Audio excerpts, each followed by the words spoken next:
Hello, miss. Hello.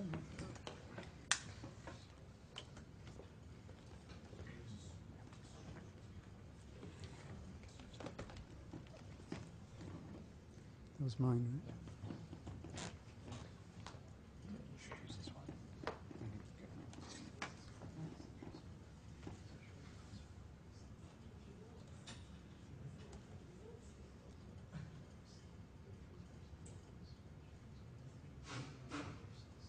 Okay. So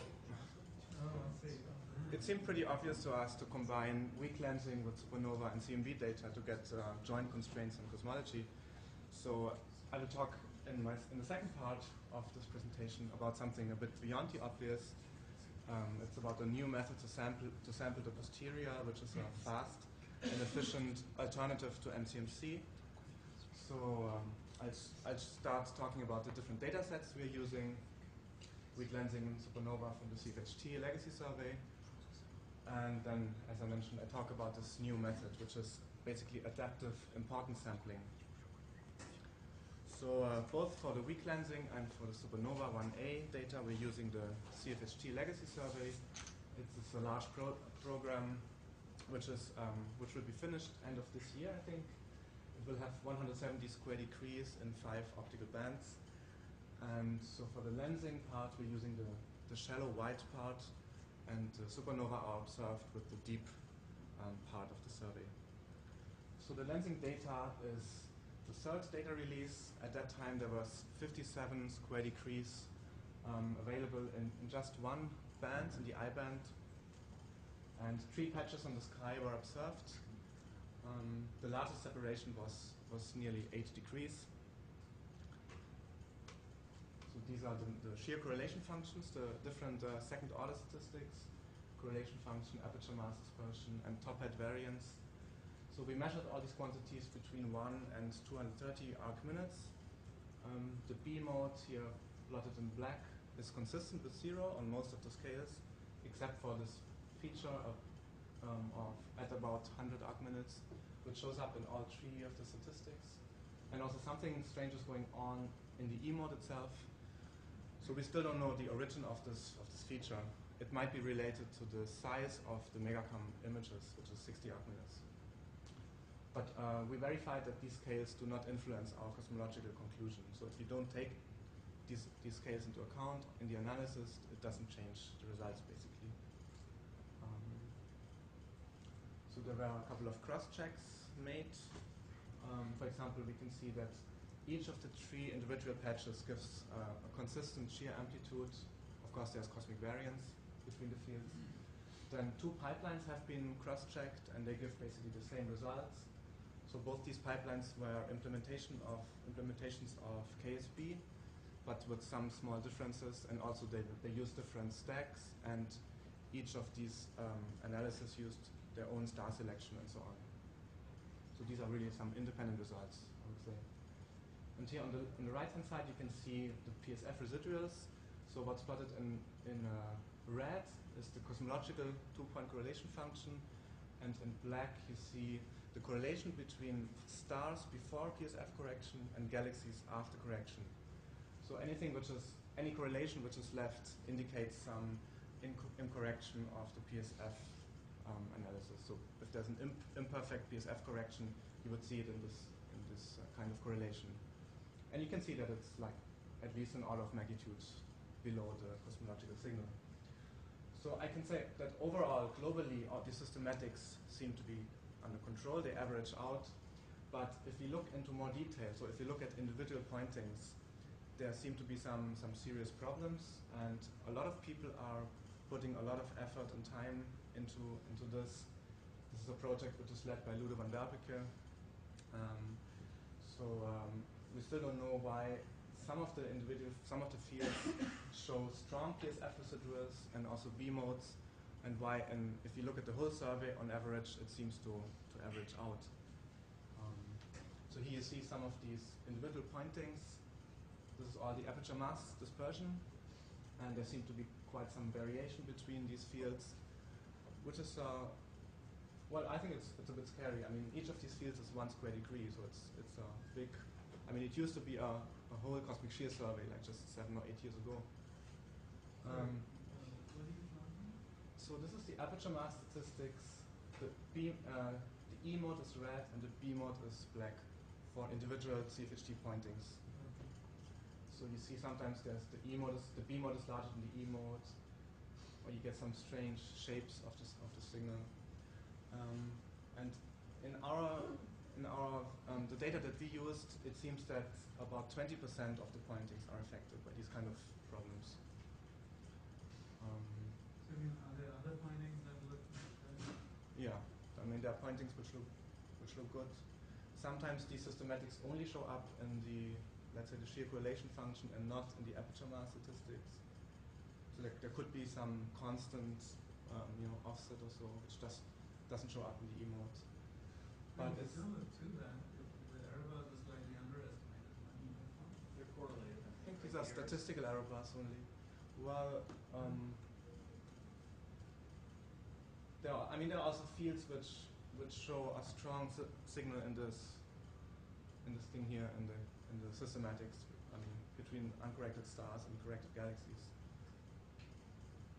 And I mean, it's probably the question is whether it's related to the shear, to the shape measurement, or it's something even deeper, which is in the data itself.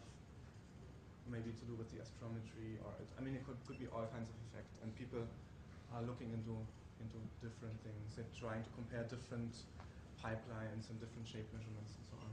So this is really ongoing work.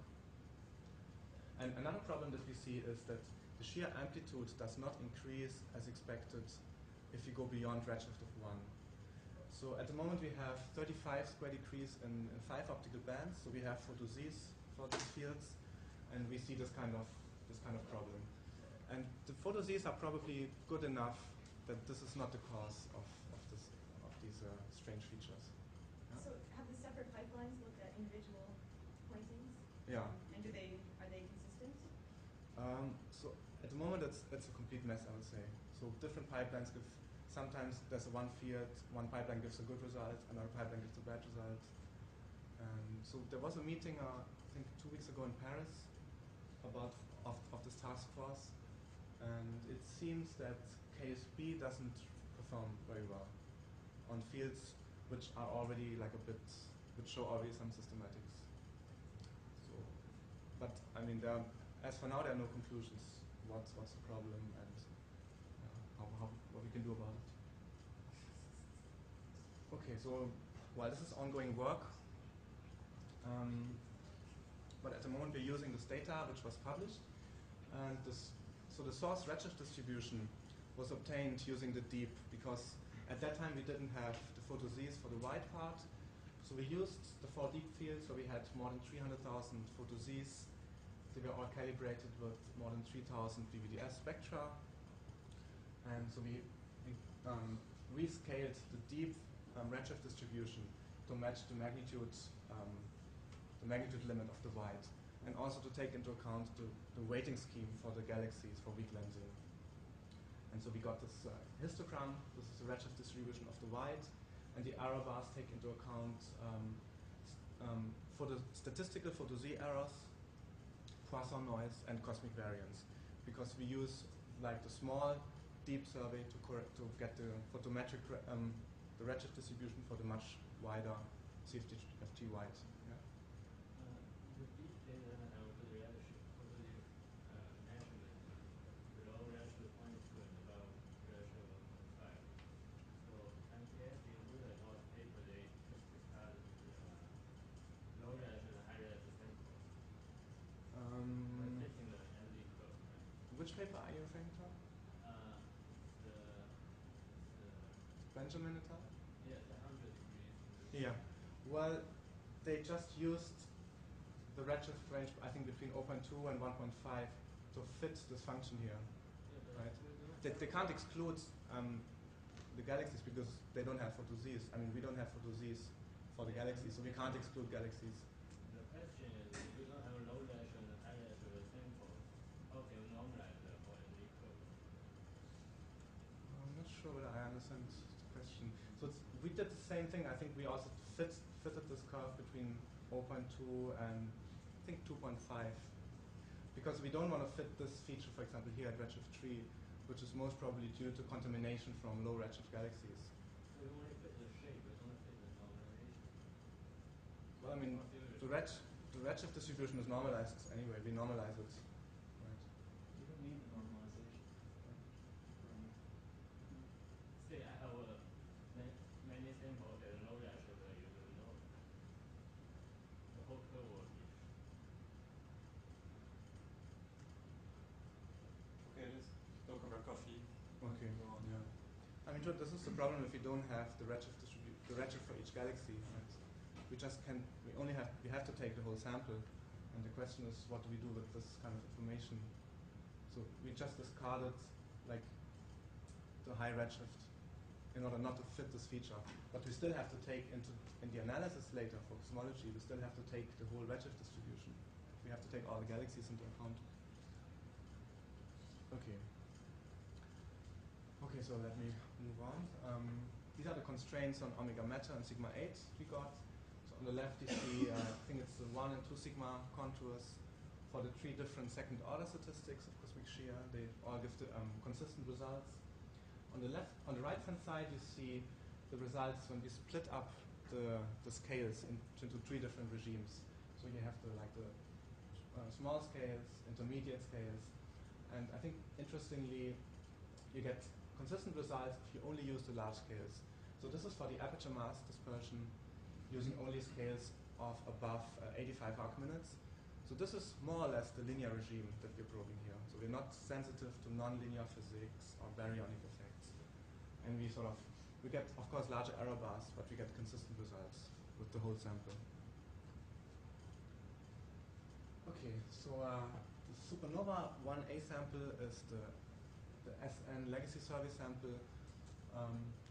It's the first year data of the CFHT, so the distant supernovae were all observed on the 4 deep fields, and spectroscopic follow-up was done with various instruments, and probably there will be a publication of the third year data, I think this year. So all these supernovae, the light curves of all these supernovae were fitted in at least 2 bands simultaneously, and we have very good coverage in both in wavelength, also as in time. So all these supernovae had coverage before the maximum, and the fits to these light curves returns 3 parameters, which are the rest frame magnitude at the maximum, and then the stretch and the color parameter. And these are used in this distance estimator in the following way. So this is just typical apparent minus absolute magnitude, and then the stretch and the color parameter are just added in a linear way. And this basically reduces the scatter in the Hubble diagram. So this is one way how to do it. And this color parameter incorporates both reddening due to dust, which Reese was talking about yesterday, and also any possible color evolution, intrinsic evolution as a function of redshift, for example. So something that we are very interested in is the influence on systematic errors on cosmological parameters and their correlation. So, for example, in particular we want to try to transform systematic errors into statistical errors. So, for example, we can look at the errors due to imperfect photometric calibration. So for each supernova, we know how to obtain the response of this distance estimator if we change the 0 point of various filters by a small amount. So we can obtain these numbers, and we can just add this in a linear way to the chi-square, and add all these parameters, which gives you the 0 point fluctuation. And then we simultaneously fit cosmology and these 3 intrinsic supernova parameters and these kind of systematic parameters. So here you see the influence of these 0 points. So if you don't take these photometric errors into account, we get the solid contours here, 1, 2, and 3 sigma contours. And so if we use also the information on these 0 point fluctuations, we get an increase of the errors. And there seems to be a small bias if we don't take this into account, this additional error. So the bias is about 20% of the statistical errors. So I think at the moment we're quite okay just to ignore these. But of course for future surveys, if we have many more supernovae, either we have to be better with the photometry, or we have to take these fluctuations into account in this way. Do you need priors for the 0 points? What kind of priors do you need? So, Or you can constrain on your own? well, they're assumed to be independent Gaussian variables with a certain RMS. Certain weights, right? I think it's 0.03 magnitude RMS, except for this Z band, which I think has a 3 times larger RMS or so.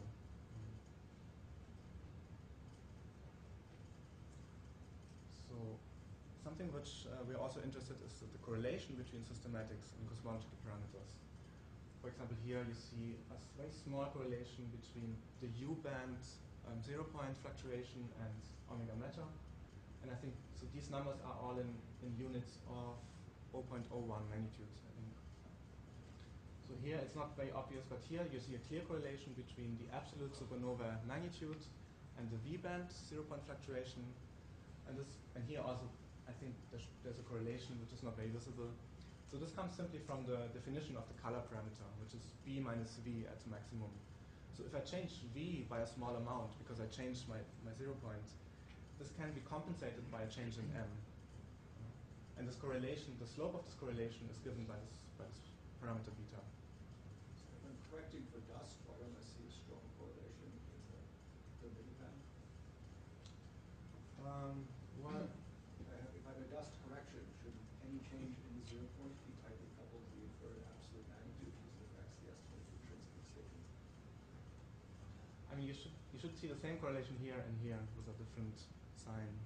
This is just how the definition how the color parameter is. So I'm not. So there is a correlation, but I'm not sure why it's less strong here than there. I don't know for the moment.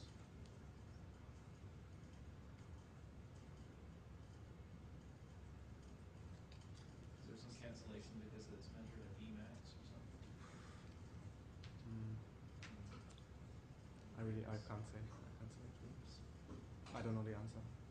I mean, there. Because you got If you look at, I think if you look at. B is the first term, right, in the bottom equation, but then there's a minus beta with another B there, so maybe it cancels out somewhat. What's the value of beta? It's 1.6. It's 1.6, so yeah, so it does somewhat cancel, right?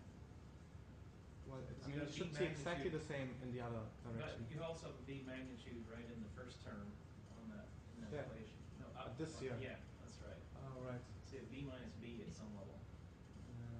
But this. I don't know. I mean, this is not a parameter that we fit. This is a number for each supernova. It's like F. So if there's a correlation, then it should be between the absolute magnitude. Right. Okay. Anyway, so I won't talk about much about CMB. We're just using the public WMAP5 data. We've wrapped CAMP to calculate the CLs and the WMAP5 likelihood. So these are like, if we run our MCMC chains, this is the results that we get. These are sort of very close to what is published, but there are some differences. For example, for age, we get a larger value. And I mean, there are lots of things which are different, which we have to look into. For example, we are not using SZ at the moment. We don't include CMB lensing, although this is, I think, a very small effect. We don't have a prior on the Hubble constant, so all these things might influence the results. And so we just started to use CMB, but I can show you some joint constraints for lensing supernova 1A, and we're also using the redshift distribution to constrain the parameters of the redshift from lensing. So basically, we're using this histogram here, as we discussed before, to constrain the parameters of this fitting function.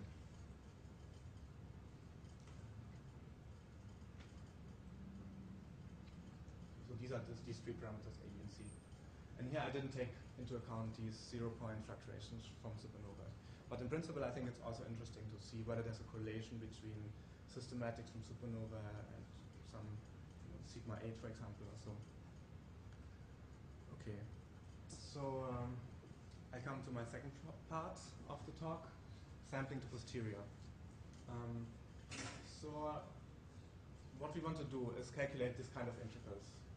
So h is an arbitrary function, and pi is the posterior, which in a Bayesian framework is given by the likelihoods times the prior. And these are functions of the parameters, cosmologic parameters.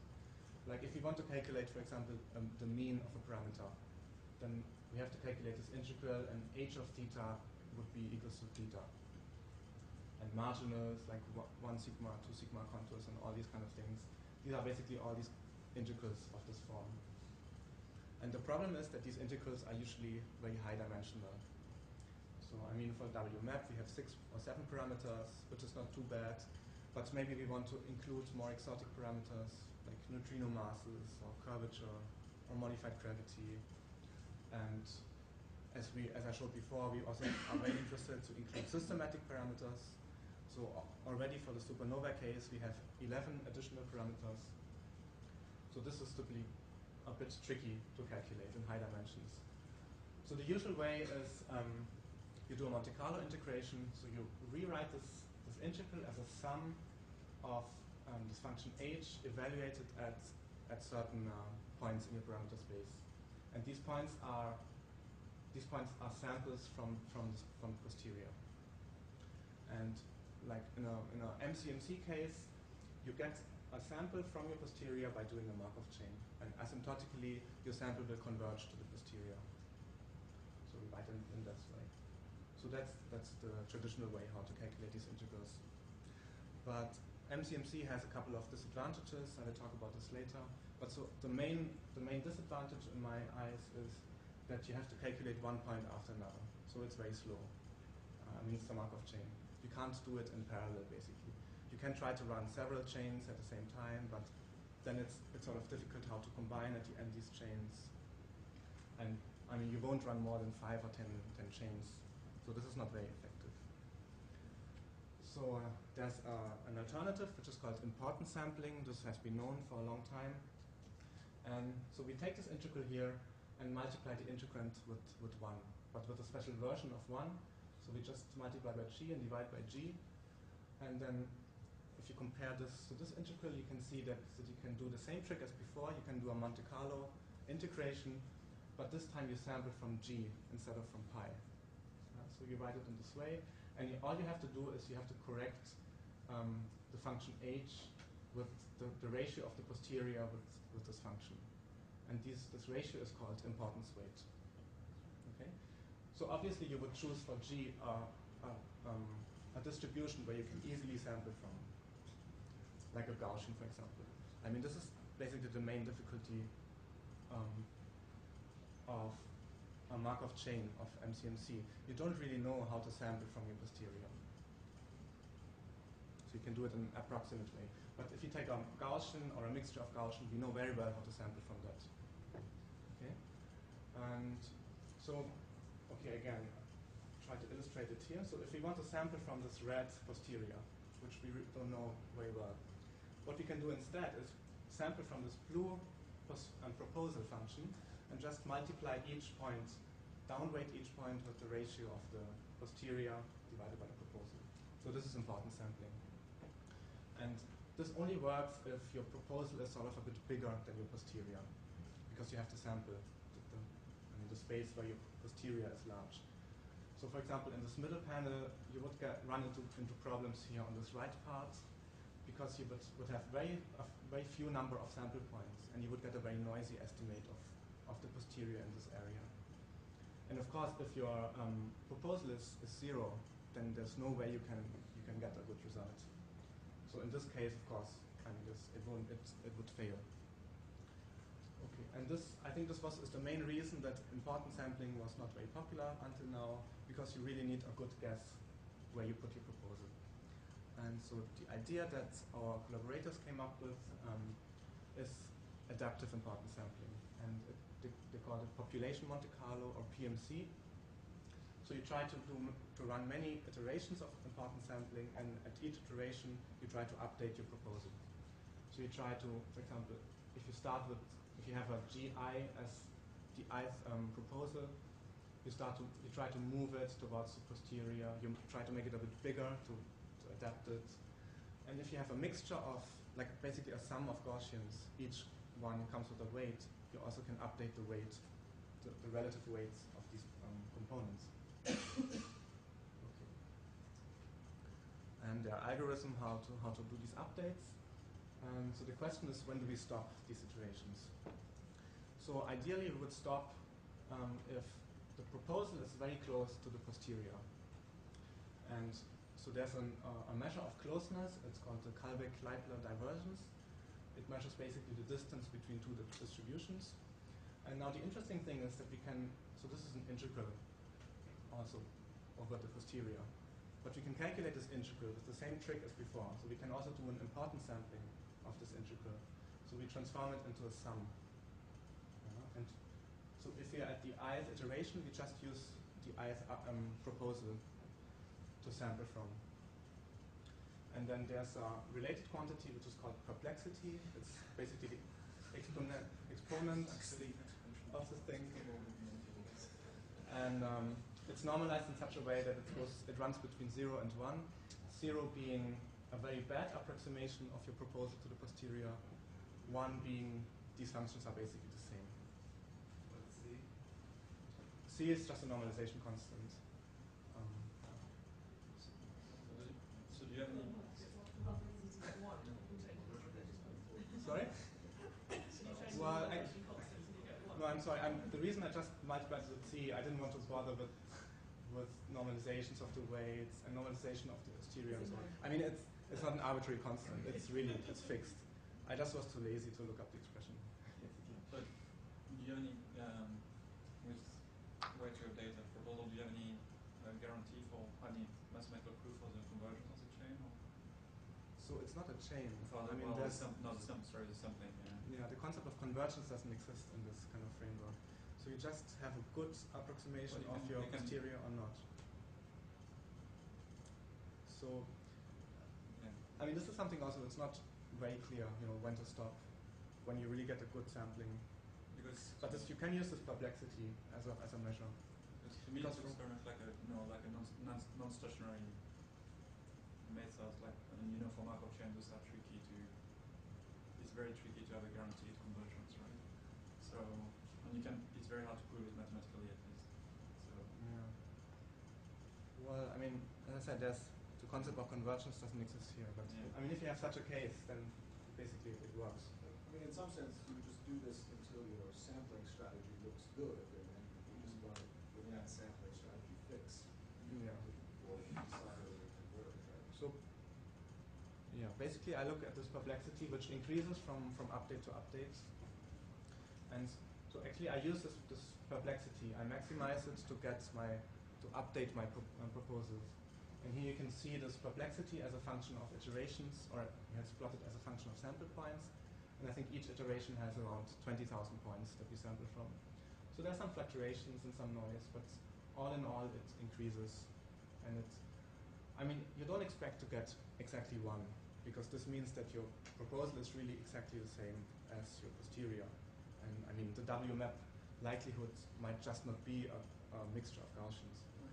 But I think if you have, and yeah, I'm not sure whether this is mathematically really correct, but in our experience, if we have a perplexity of, let's say, be above 0.3 or 0.5 or so, we get pretty good results.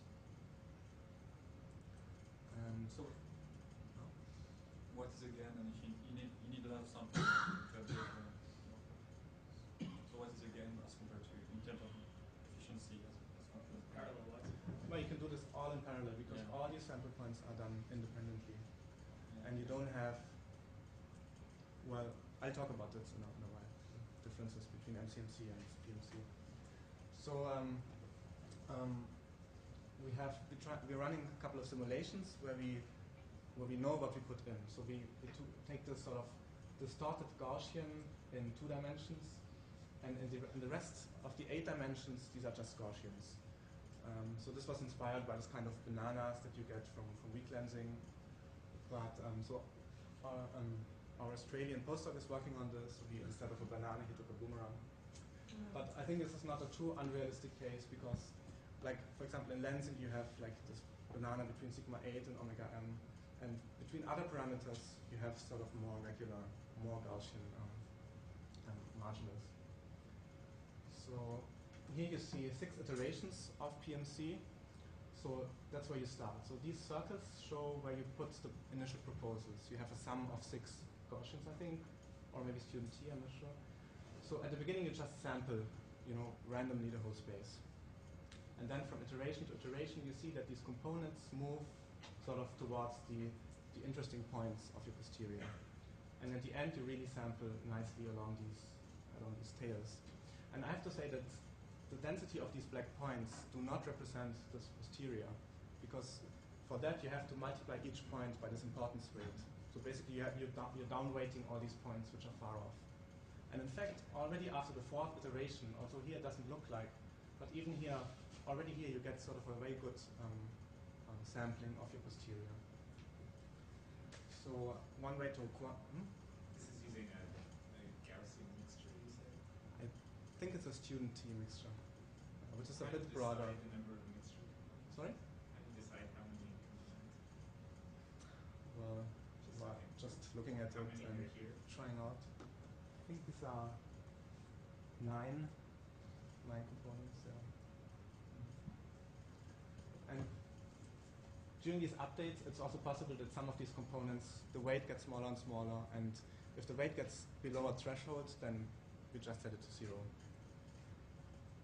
Because at some point, the weight is so small that you basically have maybe a single point which is sampled under this component, so you can basically forget it. So one way to quantify the differences between PMC and MCMC is showed here in this box plot.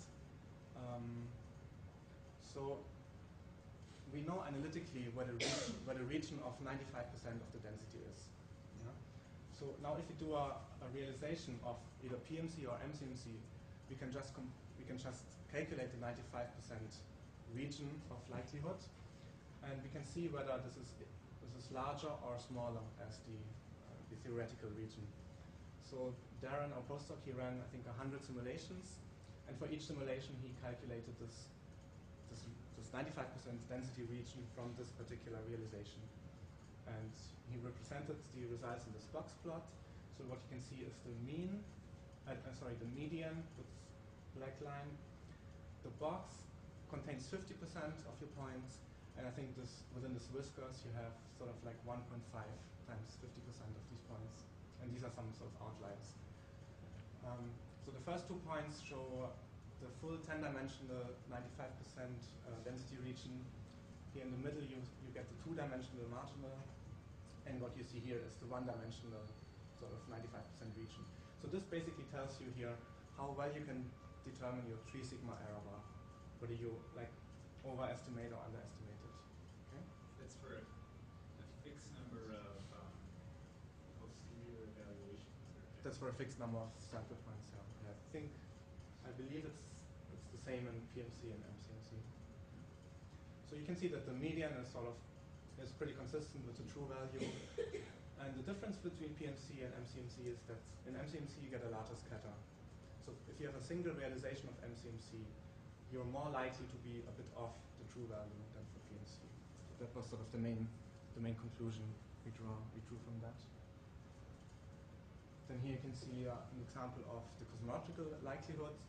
So the solid contours. That plot seems like a really strange comparison, because at some point, I mean, if you want to run your MCMC chain long enough, you should be able to get arbitrarily small errors on whatever moments or yeah, but okay, realistically you can't run it. Realistically you have to stop at some point. There's also, I mean, there are different MCMC algorithms and types of proposal distributions, and the number of sample points you need is going to be a strong function of these sort of arbitrary choices that you make. So I might be able to come along and say, I made a more intelligent choice, and the comparison of this plot would look very different. Sure. I mean, so this is Metropolis Hastings adaptive MCMC, which is most commonly used, right? I mean, sure, there are many different kinds of algorithms, and the point here is that, I mean, we're just comparing the PMC method with the sort of standard MCMC. And I think no matter what you do in MCMC, you always have problems with this kind of very extreme posteriors, because you might, your chain might just run into one of these arms and stay there for a long time and not sample very much the other arm. Or if you have a bimodal distribution, it gets even worse. And especially for the tails, I think MCMC is sort of can be tricky. I'm not saying that this is a fair comparison.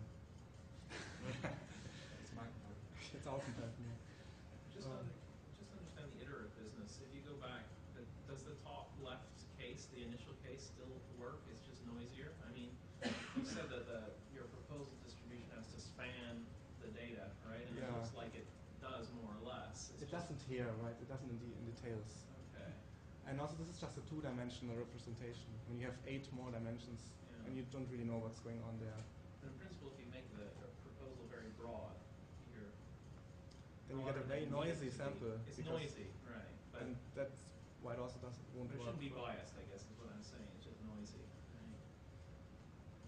But in many dimensions, it's highly inefficient. Yeah, that's right. It's really hard in high dimensions. Because even in high dimensions, like 30 or 40, if you're a bit off, it means you're really off in high dimensions. Okay. So this is a comparison of the cosmological likelihood. So solid is PMC and the dash contours are MCMC. So the main differences seem to be really in the tails of this distribution. And whilst for some of the parameters there are some differences. So we have to look more into this. This is just preliminary work.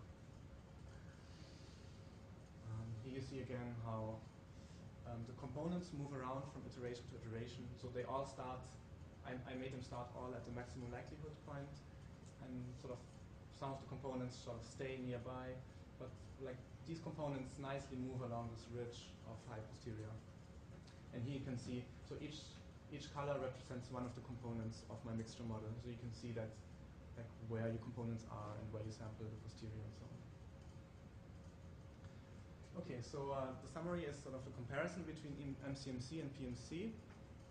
So you know that for MCMC your points are highly correlated, and some people thin out the chain, but that means you basically lose like maybe 80% of your points. Whereas in PMC all points are uncorrelated, and also the acceptance rate, of course, is about 20% for MCMC. That means that you have to call your likelihood 5 times, and you keep only 1 point of this, so it makes also very inefficient. You can try to increase your acceptance rate, but this means that you will mainly stay at the regions of high posterior, so you won't explore your parameter space, and that's what we want, right?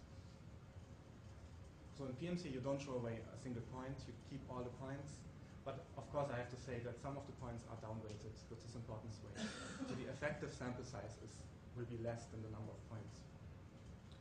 And well, as I said before, the MCMC is serial, you can't run it in parallel, whereas PMC is, of course, massively parallelizable. So if you have n number of CPUs, you basically gain a factor of n CPU in your time. And then something which you cannot apply to MCMC is the optimal case where your proposal is really very close to your posterior. In this case, you can basically throw away your posterior, you just work with your proposal, and you don't have to sample anymore. You can use, so you get your marginals and your errors analytically, basically. And you can do something which goes much beyond a Fisher matrix analysis, and which is very cheap. So you can do some forecast and whatever you like. So the only crucial point about PMC is you still need a sort of decent starting point, right? Even with this adaptive importance sampling, if you start with something like this, I don't think you will be very successful. So you have to have some idea where to start. But I think in the most cases we know where to start. We have previous experiments, we have prior knowledge. We can calculate the Fisher matrix and so on, and use this as the proposal, for example. And yeah, in high dimensions, all the methods are basically might perform poorly. So it's quite challenging. But we got Karim Benabet got some very nice results for the low L CMB likelihood, where n is equal to 40. So this is sort of encouraging. Okay, and that's it.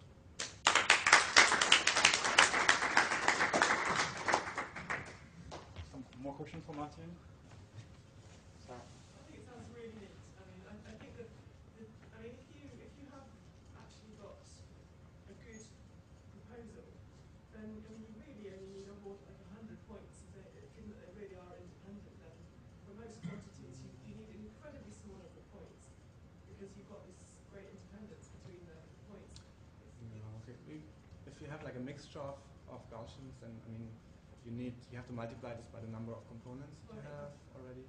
Well, I think so. I'm just trying to understand. It seems to me the overhead in this is that you need lots of points in order to update your proposal.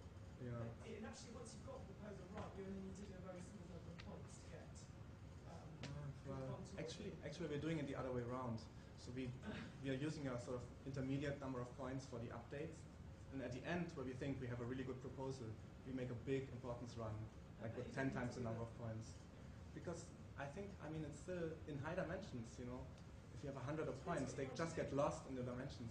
But if you just want to get 68% limit on a parameter, okay, then you need it to get 10% accuracy on the 68% error bars. You only need about 60 points. So if you're not interested in the tails, for example, yeah, and if you want to get contours in 2D, then you need maybe 1,000 or so. But it's okay. So that's interesting. So that's a good tool. Thought it the other way around. Nice MPI code we can have. MPI? Or parametrical code. It's not nice, and at the moment you can't have it, but this might change. Alan? So it has some things in common with the Vegas algorithm for giving a proposal distribution, which is easy to draw from. Okay. But it seems to have the advantage of dealing with coin-shaped posterior distributions, and also presumably multimodal ones as well. Does that give it any particular problems? Yeah, well, I mean, you might have to know sort of the fact that you have a bimodal distribution, because then you have to also put some initial proposal on this other component. So we haven't really tried this. Maybe you said, but I missed it. How do you decide how to change the proposal distribution? How to update it? Yeah. Well, so we're basically calculating this perplexity for each iteration, and then there are some algorithms. So we have condition of the maximum of the expectation value of this proposal, and then you can derive some expressions to do the update, like how to change the mean, how to change the variance, and so on. Or you could use the EM algorithm. This is an EM algorithm. Yeah. It's very standard. Expectation maximization. That's very standard. All right. Yep. Last question. Go ahead. It is very interesting and sounds promising, but just to ask, I can imagine if I had a decent proposal distribution for MCMC, and then I get a bunch of posterior sample points, which you can get. I mean, if my proposal's good, the correlation length isn't too long, I haven't wasted a whole lot. And then even say I want a mixture model I can also do the EM algorithm for my posterior sample points and fit a mixture model and get an analytic model for the posterior. So do you have any, just from the runs you've done, is that never going to happen? Or For MCMC? Well, at least with our implementation, it's not going to happen for this kind of thing, because I mean, what we can get is sort of proposal which goes like in this direction. But what do you do if you're here? I mean, you can't just take the local sort of direction, because this then already updating your proposal in MCMC sort of destroys the Markov character of your chain. I don't know how important this really is, but if I talk to our mathematicians, I mean, they sort of say, no, can't do it. And I mean, probably practically you may be able to do something more intelligent for MCMC that we're doing. But I think still MCMC is quite inefficient, and you can't do it in parallel. Really. Actually, so just one last question. So, do you have a feeling on how this thing will scale with number of parameters? Like, Sorry? So scaling with the number of parameters for the convergence of the proposal. Or, I mean, is it linear? Do you expect some linear scaling to the number of sample? Or? You could look at the perplexity as a number of parameters. We haven't done this yet. All right, let's thanks Martin again.